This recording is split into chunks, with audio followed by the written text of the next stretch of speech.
Sinead O'Connor, the talented and controversial Irish singer, passed away at the age of 56 on July 26, 2023.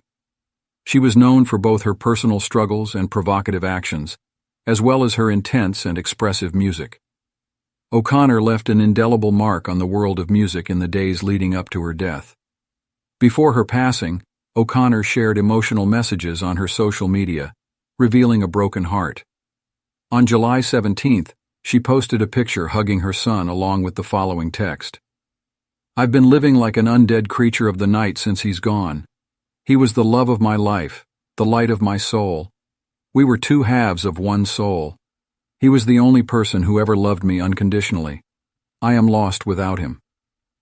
In Tibetan Buddhism, the bardo is an intermediate state of existence, a transition between two lives, similar to the concept of purgatory. Dear friends, this song released in late 1989 became a massive hit in 1990 and continued to resonate in the following years. Born in Dublin on December 8, 1966, as Mary Bernadette O'Connor, the singer had a life marked by difficulties and controversies.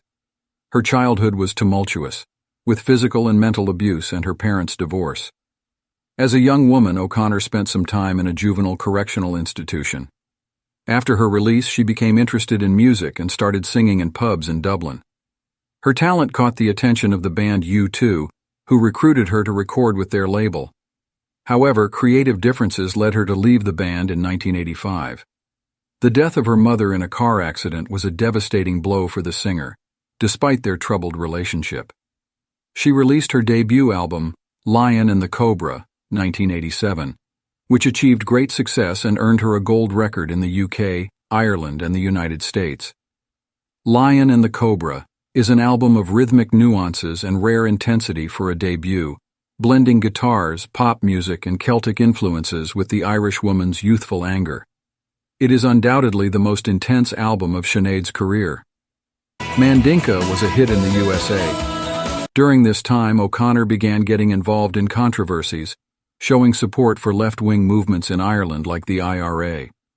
She also expressed opposition to the Pope and tore up a photo of John Paul II on the American television show Saturday Night Live to protest sexual abuse in the Catholic Church. The singer also opposed the social policies of British Minister Margaret Thatcher and criticized various musicians, including Bono, about whom she said, "If I ever change as much as Bono changed, I hope someone shoots me in the head."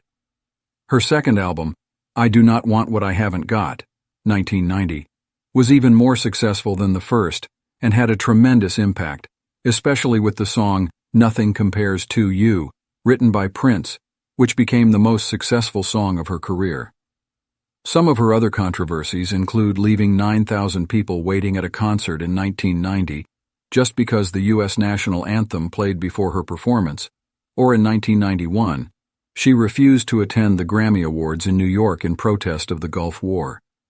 In 1992, she released her third album, Am I Not Your Girl?, with an orchestra and versions of songs from the 1950s and 1960s by artists like Ella Fitzgerald, Billie Holiday, and Doris Day.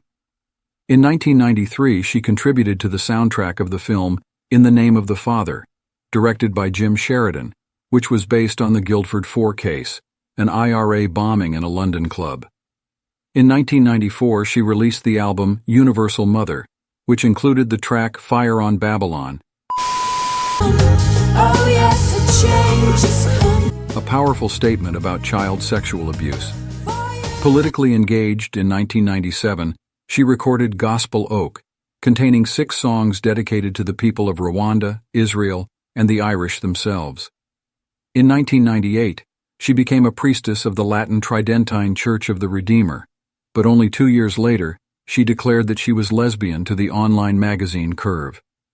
This revelation coincided with the release of her album Faith and Courage, produced by ex-Eurythmics member Dave Stewart.